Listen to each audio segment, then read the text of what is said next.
Hello my dear students, आज शुरू करते हैं क्लास 8th साइंस चैप्टर 8, जिसका नाम है सेल स्ट्रक्चर एंड फंक्शंस। यानी सेल के बारे में आप इस चैप्टर में सीखेंगे, उसकी स्ट्रक्चर कैसी होती है, उनके जो फंक्शंस होते हैं, सेल्स के डिफरेंट डिफरेंट टाइप्स की जो सेल्स होती है उनके बारे में आप सीखेंगे। बहुत ही इंटरेस्टिंग चैप्टर है, बहुत ही अच्छा चैप्टर है, बायोलॉजी से बिलोंग करता है। तो ये शुरू करते हैं। यू हैव ऑलरेडी लर्नड, या पहले से ही सीख चुके हैं, दैट थिंग्स अराउंड अस, कि हमारे आसपास में जितनी भी चीज़ें हैं आर इधर लिविंग और नॉन लिविंग। या तो वो लिविंग है, यानी या तो सजीव है, या फिर निर्जीव है, यानी कि इसमें लाइफ है या फिर नहीं है। Further you may recall that all living organisms carry out certain basic functions. और ये यू में रिकॉल, आप ये रिकॉल भी कर सकते हैं दैट ऑल लिविंग ऑर्गेनिज्म, जितने भी लिविंग ऑर्गेनिजम्स होते हैं, carry out certain basic functions. उनमें कुछ ऐसे फंक्शंस होते हैं, बेसिक फंक्शंस, जो सभी में होते हैं। Can you list these functions, क्या आप उन फंक्शंस के बारे में बता सकते हैं, उनकी लिस्ट आप बना सकते हैं। Different sets of organs perform the various functions you have listed, यानी आपने जो लिस्ट बनाई है उसमें जो ऑर्गन्स के जो सेट्स होते हैं अलग अलग, जो सबके फंक्शन भी अलग अलग होते हैं, क्योंकि जितने भी ऑर्गन के सेट्स होते हैं उनके जो फंक्शन होते हैं वो भी डिफरेंट डिफरेंट होते हैं। इन दिस चैप्टर, इस चैप्टर में you shall learn about the basic structure और यूनिट ऑफ एन ऑर्गन। यानी जो इस चैप्टर में आप क्या सीखेंगे, जो बेसिक जो स्ट्रक्चर यूनिट जो होती है किसी ऑर्गन की, वो क्या होती है, विच इज द सेल। जो क्या है, एक सेल होती है। सेल्स में भी कंपेयर टू ब्रिक्स, सेल की जो तुलना है वो ब्रिक्स से हो सकती है, जो ईंटें होती है उनसे हो सकती है। Bricks are assemble to make a building. जब जो जो ब्रिक्स होती है, जो ईंटें होती है, उनको असेंबल किया जाता है क्या करने के लिए, बिल्डिंग बनाने के लिए। Similarly cells are assembled to make the body every organism, यानी जितने भी ऑर्गेनिजम्स होते हैं, हर किसी ऑर्गेनिजम्स की जो बॉडी होती है वो सेल से मिलकर के ही बनी हुई होती है। तो टॉपिक आता है डिस्कवरी ऑफ द सेल, यानी सेल की डिस्कवरी जो होती है वो किस तरीके से हुई, किसने डिस्कवरी की। Robert Hooke in 1665 observe slice of cork under a simple magnifying device.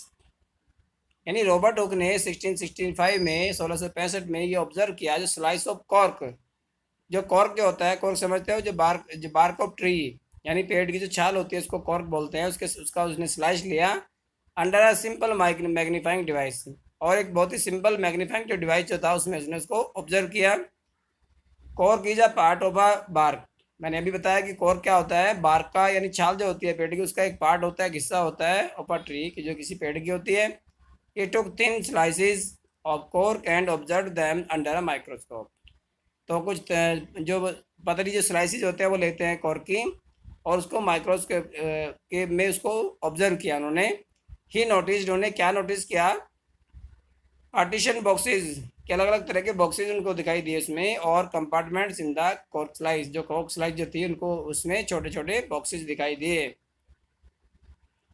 Compartment भी इसको कह सकते हैं, अलग अलग जो बॉक्स होते हैं। This boxes appear like a Honey com, और ये बॉक्सेस किस तरह के दिखाई पड़े उन्हें, एक हनी कॉम जो होता है, जो मधुमक्खी का छत्ता होता है, उसके जैसे दिखाई दिए।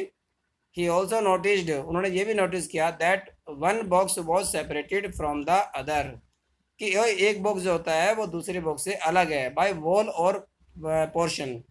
उसकी वॉल भी अलग होती है, और उसके अंदर का जो पोर्शन होता है, पार्शन जो होता है, वो भी क्या होता है, पार्टीशन, वो भी अलग अलग होता है। Hooke coin the term cell, Hooke ने उनको उसको क्या नाम दिया, उस टर्म को सेल नाम दिया। फॉर ईच बॉक्स, हर किसी बॉक्स को। What Hooke observe as boxes और cell in the cork were actually dead cells, लेकिन जो रॉबर्ट हुक ने जो सेल ऑब्जर्व किए वो सेल्स एक्चुअली कैसी थी, डेड सेल्स थी। सेल्स ऑफ लिविंग ऑर्गेनिजम्स, यानी लिविंग ऑर्गेनिजम्स की जो सेल्स होती है, could be observe only after the discovery of improved microscopes. जब इम्प्रूव्ड माइक्रोस्कोप की डिस्कवरी हुई उसके बाद लिविंग सेल्स की भी डिस्कवरी हुई, लिविंग सेल का पता लगा लिविंग ऑर्गेनिजम्स के अंदर। Very little was known about the cell for the next 150 years after Robert Hooke, और आफ्टर रॉबर्ट हुक्स ऑब्जर्वेशंस, यानी जब रॉबर्ट हुक ने ऑब्जर्व किया था सेल को, उसके 150 साल बाद क्या हुआ, उसके सेल के बारे में, जो लिविंग सेल थी उसका पता लगा कि लिविंग सेल्स भी, लिविंग जो जितने भी ऑर्गेनिजम्स होते हैं उनकी बॉडी में लिविंग सेल्स होती है। We know a lot about cells structure and its function because of improved microscopes having high magnification, क्योंकि इस तरह का माइक्रोस्कोप जो था वो डिस्कवर हो चुका था जिसकी जो बहुत ही हाई उसका मैग्निफिकेशन था, जिसके द्वारा जो छोटी छोटी जो सेल थी उसको भी बहुत बड़ा करके देखा जा सकता था।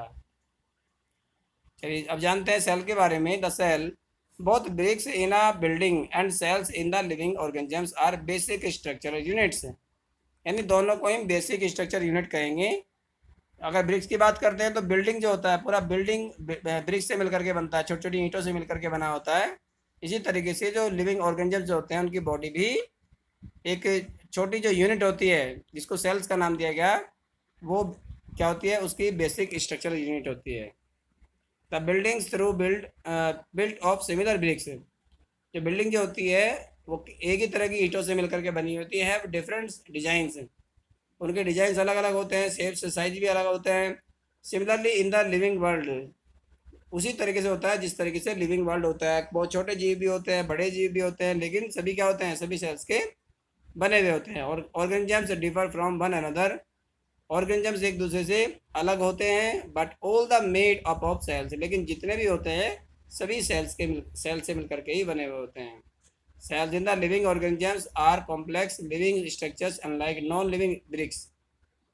तो सेल जो होता है लिविंग ऑर्गेनिजम्स के अंदर आर कॉम्प्लेक्स, वो बहुत ही कॉम्प्लेक्स होता है लिविंग स्ट्रक्चर उसका, अनलाइक नॉन लिविंग ब्रिक्स, जैसे कि नॉन लिविंग जो ब्रिक्स होती है उनसे बिल्कुल डिफरेंट होता है। A hence egg can be seen easily, एक एग जो होता है हेन का उसको बहुत आसानी से देखा जा सकता है। इज इट अ सेल, क्या ये एक सेल है? और अ ग्रुप ऑफ सेल्स, क्या ये एक सेल्स का कुछ सेल्स का ग्रुप है?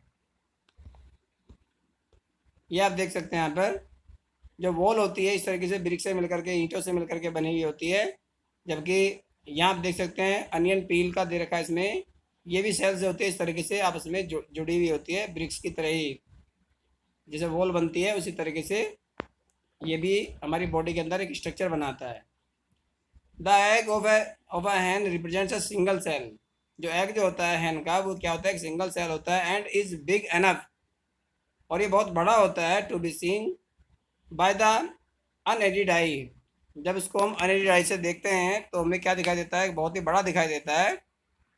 Organisms show variety in cell number shape and sizes, जो ऑर्गेनिजम जो होते हैं उनके अंदर बहुत सारी जो नंबर होती है सेल्स की वो भी कम ज़्यादा होती है, अलग अलग होती है, वैरायटी होती है नंबर्स में भी, शेप उनकी अलग अलग होती है, उनके साइजेस भी, उनके जो आकार होते हैं वो भी अलग अलग होते हैं। How do scientist observe and study the living cells, तो साइंटिस्ट जो होते हैं वो किस तरीके से ऑब्जर्व करते हैं, स्टडी करते हैं लिविंग सेल्स की। दे यूज माइक्रोस्कोप्स विच मैग्नीफाई ऑब्जेक्ट्स, वे क्या करते हैं, माइक्रोस्कोप का यूज़ करते हैं किसी भी ऑब्जेक्ट को मैग्नीफाई करने के लिए, उसको बड़ा देखने के लिए। स्टेन्स यानी डाई जो होता है are used to colour parts of the cell to study the detail structure, यानी सेल के स्ट्रक्चर को अच्छे तरीके से डिटेल में जानने के लिए उसके जो पार्ट्स होते हैं उसकी स्टेनिंग की जाती है, उसका उसमें कलर किया जाता है पार्ट्स में। There are millions of living organisms, millions की संख्या में लिविंग ऑर्गेनिजम्स होते हैं। They are different shapes and size, उनके शेप भी अलग होती है, उनके साइजेस भी अलग होते हैं, कुछ छोटे होते हैं कुछ बड़े होते हैं। Their organs also very in shape, जो उनके ऑर्गन्स होते हैं वो भी अलग अलग शेप के होते हैं, अलग अलग साइज के होते हैं, और उनमें जो नंबर ऑफ सेल्स जो होती है वो भी अलग अलग होती है।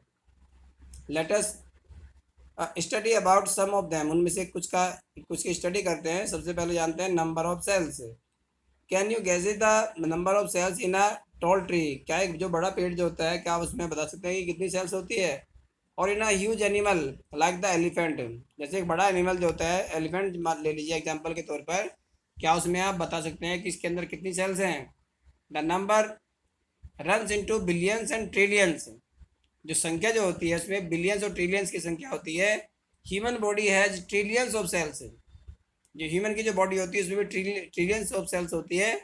विच वेरी इन शेप्स, जो which very in shapes and size, जिनके आकार और आकृतियाँ जो होती है वो क्या होती है, अलग अलग होते हैं। Different groups of cells perform a variety of functions, अलग अलग तरह के जो ग्रुप्स होते हैं सेल्स के उनके फंक्शन भी अलग अलग होते हैं। A billion is a 1000 million, a trillion is a 1000 billion.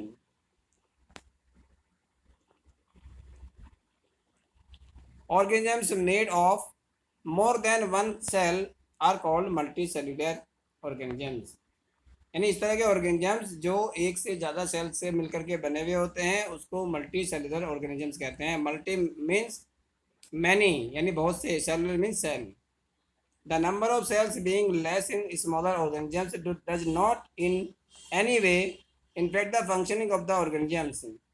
यानी जो नंबर ऑफ सेल्स जो होती है being less in smaller organisms, यानी जो बहुत कम ऑर्गेनिजम्स ऐसे होते हैं जिनमें नंबर ऑफ सेल्स जो होती है वो कम होती है, does not in any way affect the functioning of organisms. अब किसी में सेल्स कम होती है, किसी में सेल्स ज़्यादा होती है, लेकिन उनकी जो फंक्शनिंग जो होती है वो कैसी रहती है, वो एक जैसी होती है।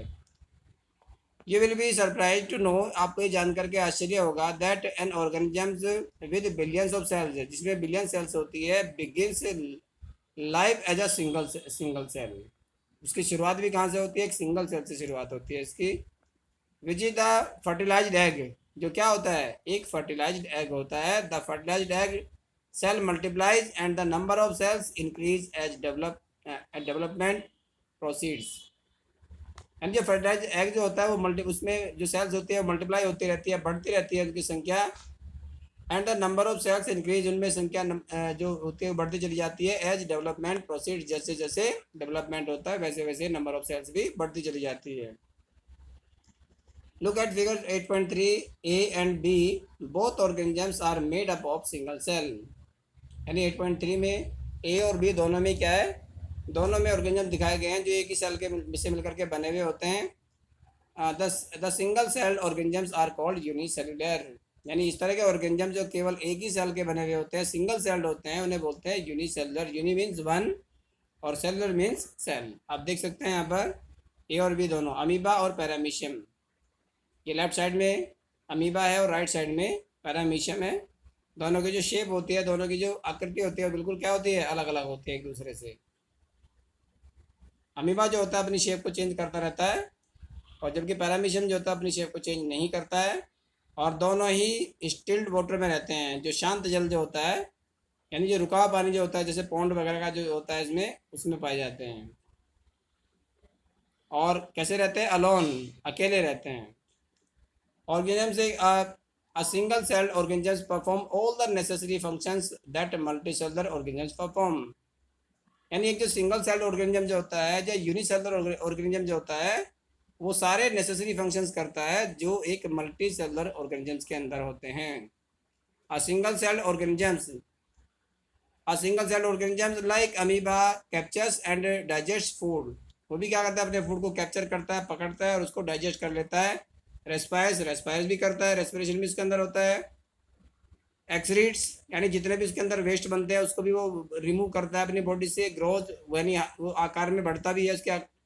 एंड रिप्रोड्यूसिस, और साथ ही साथ उसमें क्या होता है, रिप्रोडक्शन भी होता है। Similar function in the multicellular organisms are carried out by groups of specialised cells forming different tissues. यानी इसी तरह का जो फंक्शन जो होता है मल्टी सेलुलर ऑर्गेनिजम्स के अंदर भी होता है, जिसमें क्या होता है, ग्रुप्स ऑफ स्पेशलाइज्ड सेल्स, यानी एक ही तरह की जो सेल्स होती है, स्पेशलाइज्ड सेल जो होती है, फॉर्मिंग डिफरेंट टिश्यूज, जो अलग अलग तरह के टिश्यूज बनाती है। Tissues in turn form organs, और टिश्यूज मिलकर के क्या बनाते हैं, ऑर्गन्स बनाते हैं। तो जो बेसिक स्ट्रक्चर हुई है कौन हुई, सेल। सेल से मिलकर के क्या बने, टिश्यूज। टिश्यूज से मिलकर के क्या बने, ऑर्गन्स बने। Activity 8.1, the teacher may show a permanent slide of amoeba and paramecium under a microscope। तो बहुत सारी स्लाइड्स होती है जो प्रिपेयर्ड होती है, पहले से बनी हुई होती है, उसको माइक्रोस्कोप में स्टडी किया जा सकता है। अमीबा और पैरामीशियम की जो स्लाइड होती है उसको आप देख सकते हैं कि दोनों की जो शेप होती है कैसी होती है। Alternately the teacher can collect pond water, और ये भी हो सकता है कि टीचर क्या कर सकता है, पॉन्ड वाटर को कलेक्ट कर सकता है। And show these organisms bye preparing the slides, और स्लाइड को प्रिपेयर करने के लिए भी वो उसको तैयार कर सकता है, मतलब लैब के अंदर भी स्लाइड बनाई जा सकती है। शेप ऑफ सेल्स, सेल की जो शेप्स होती है वो कैसी होती है। Refer to figure 8.3, how do you define the shape of amoeba in the figure. Figure में आप अमीबा को किस जो शेप होती है उसको किस तरह से डिफाइन करेंगे। You may say that the shape appears irregular. आप क्या देखते हैं इसके अंदर कि उसकी उसकी जो शेप जो होती है वो इरेगुलर होती है, अदलती बदलती रहती है। In fact amoeba has no definite shape, amoeba की कोई डेफिनेट शेप नहीं होती, अनलाइक अदर ऑर्गेनिजम्स, दूसरे ऑर्गेनिजम्स की तरह। It keeps on changing its shape, वो अपनी शेप को चेंज करता रहता है।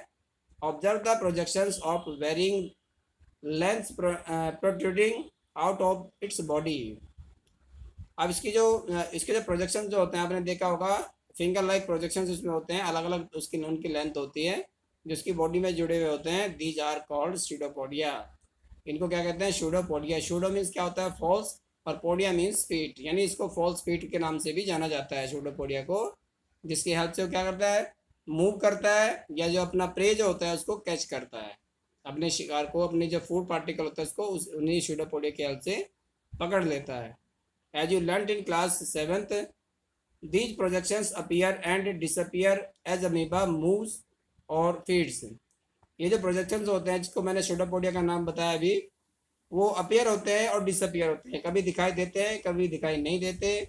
कब? जब अमीबा मूव करता है या फिर फीड करता है या वो खाता है। What advantage does amoeba derive by changing shape? यानी उसका फ़ायदा क्या है? अगर उसको अपनी शेप चेंज कर रहा है तो उसे उसका क्या बेनिफिट मिलता है? उसका कोई ना कोई बेनिफिट जरूर मिलता होगा उसको, इसी वजह से वो अपने शेप चेंज करता है। The change in the shape is due to formation of pseudopodia which facilitates movement and help in capturing food. तो उसमें उससे उसे किस में हेल्प मिलती है? उसको मूवमेंट करने में हेल्प मिलती है, उसको अपना फूड कैप्चर करने में हेल्प मिलती है। ठीक है। इसके बाद आता है वाइट ब्लड सेल, यानी WBC इसको हम कहते हैं। In human blood is another example of single cell, ये भी सिंगल सेल का एक एग्जांपल है। Which can change it shape, जो अपनी शेप को चेंज कर सकता है। But while WBC is a cell, WBC क्या है? एक सेल है। Amoeba is a full flagged organism, जबकि अमीबा क्या है? फुल फ्लैग्ड एक ऑर्गेनिज्म जो होता है, कैपेबल ऑफ इंडिपेंडेंट एग्जिस्टेंस, जिसका अपना स्वतंत्र अस्तित्व होता है। वो shape would you expect in organisms with millions of cells, जिनमें मिलियंस सेल्स होती है, उसकी शेप को आप किस तरीके से एक्सपेक्ट करते हैं? Figure 8.4 ABC shows different cells such as blood, muscles and nerve cells of the human beings. यानी ह्यूमन बींग्स के अंदर जो होता है अलग अलग तरह की सेल्स होती है, मसल सेल्स अलग होती है, नर्व सेल अलग होती है, जो ब्लड की सेल्स जो होती है वो भी अलग होती है। तो ये भी क्या करती है? अलग अलग तरह की जो सेल होती है वो डिफरेंट उसमें अलग अलग जगह पे पाई जाती है। The different shapes are related to their specific functions हैं, यानी उनकी जो अलग अलग तरह की जो शेप्स होती है उनके फंक्शन भी अलग अलग होते हैं। Generally cells are round, spherical और एलोंगेटेड। आमतौर पर क्या होता है, जो सेल्स होती है कैसी होती है? या तो गोल होती है, राउंड शेप में होती है, स्फेरिकल शेप में होती है, स्फीयर की शेप में, या फिर एलोंगेटेड होती है, लंबी भी होती है। Some cells are long and pointed at both the ends. कुछ सेल जो होती है लंबी भी होती है, जिसके दोनों सिरे पर क्या होता है? पॉइंटेड एंड होते हैं। दे एग्जिबिट स्पिंडल शेप, किसी किसी में क्या होता है? वो स्पिंडल शेप भी होती है। Cell sometimes are quite long, कभी कभी सेल लंबी होती है। Some are branched like the nerve cell और अ न्यूरॉन, कभी कभी उसमें से बहुत सारी ब्रांच भी निकली हुई होती है। जैसे एग्जांपल के तौर पर नर्व सेल जो होती है इसको हम न्यूरॉन भी कहते हैं। The nerve cell receives the transfer messages, nerve cell क्या करती है? ट्रांसफर मैसेज को रिसीव करती है। Thereby helping to control and coordinate, जिसमें किस में हेल्प मिलता है? कंट्रोल और कोऑर्डिनेशन में हेल्प मिलता है। The working of the different parts of the body, यानी बॉडी के जो अलग अलग पार्ट्स होते हैं उनमें आपस में फंक्शनिंग के लिए कोऑर्डिनेशन बहुत ज़रूरी होता है, जो किसकी हेल्प से हो पाता है? नर्व सेल की हेल्प से ही हो पाता है। ये आप देख सकते हैं, ये ब्लड सेल है ऊपर राइट साइड में रेड कलर की, और ये अलग अलग तरह की शेप होती है, जिसमें मैंने बताया था कि दोनों एंड्स कैसे होते हैं, इसके स्पिंडल शेप में होते हैं। और राइट साइड में सी पार्ट जो है वो नर्व सेल है, नर्व सेल की शेप इस तरह की होती है।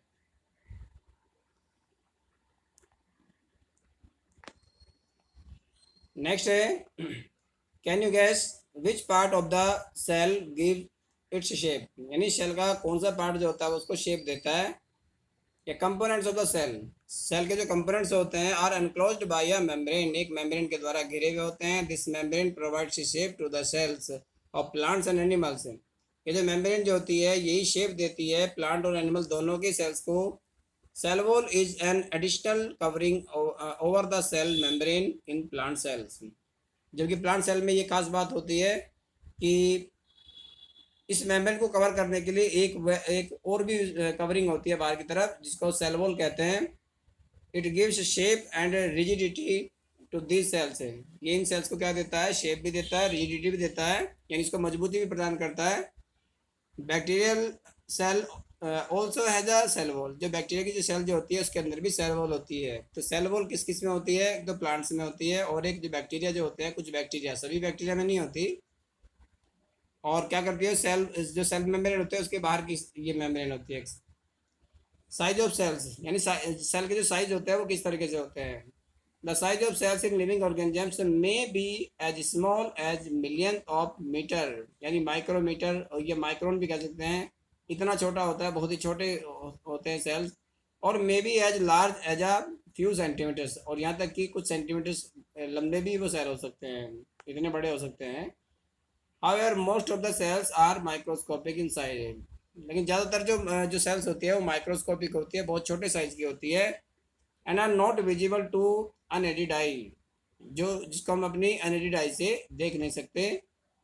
दे नीड टू बी एनलार्ज्ड और मैग्नीफाइड बाय अ माइक्रोस्कोप। तो उन्हें स्पष्ट रूप से देखने के लिए उनको बड़ा करना होता है, माइक्रोस्कोप की हेल्प से इसको मैग्नीफाई करते हैं। The smallest cell is 0.1 to 0.5 micrometre in bacteria. Bacteria में जो सबसे छोटी सेल जो होती है 0.1 से लेकर के 0.5 माइक्रोमीटर तक की होती है। The largest cell measuring 170 millimetre by 130 millimetre is the egg of an ostrich. Ostrich की जो एग जो सेल होती है सबसे बड़ी सेल मानी जाती है, जिसका साइज क्या होता है 170 millimetre by 130 millimetre. Activity 8.2 boil a hen's egg. तो हैन का जो एग होता है, जो मुर्गी का अंडा होता है, उसको बॉईल करें। रिमूव द शेल, शेल को उसके ऊपर से रिमूव कर दे।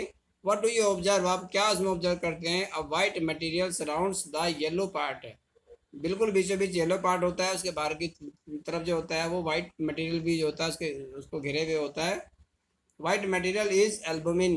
जो वाइट मटेरियल जो होता है वो एल्बुमिन होता है, विच सॉलिडिफाइज ऑन बॉइलिंग। जब उसको बॉईल करते हैं तो वो क्या कैसा बन जाता है, सॉलिड फॉर्म में हो जाता है, जो पहले लिक्विड फॉर्म में होता है। The yellow part is yolk. और जो येलो पार्ट जो होता है उसको यॉक कहते हैं। It is part of the single cell. ये सिंगल सेल का एक पार्ट होता है। You can observe this single cell. आप इस सिंगल सेल को ऑब्जर्व कर सकते हैं विदाउट एनी मैग्नीफाइंग डिवाइस, किसी भी मैग्नीफाइंग डिवाइस के बिना। Are the cells in an elephant larger than the cell of a rat. ये बहुत अच्छा क्वेश्चन है, कभी कभी एग्जाम में भी आ जाता है कि जो एलिफेंट की जो, क्योंकि एलिफेंट क्या होता है, बड़ा एनिमल होता है, रैट छोटा एनिमल होता है। तो इसमें ये पूछा गया है कि जो एलिफेंट की जो सेल्स होती है क्या वो लार्जर होती है, क्या वो बड़ी होती है रैट की सेल से। The size of the cells has no relation with the size of the body of the animal और प्लांट। यानी प्लांट की जो प्लांट या एनिमल की बॉडी पर डिपेंड नहीं करता कि उसका साइज कितना बड़ा होगा, सेल का साइज उस पर डिपेंड नहीं करता। इट इज़ नॉट नेसेसरी, ये जरूरी नहीं है, दैट द सेल्स की जो सेल्स जो होती है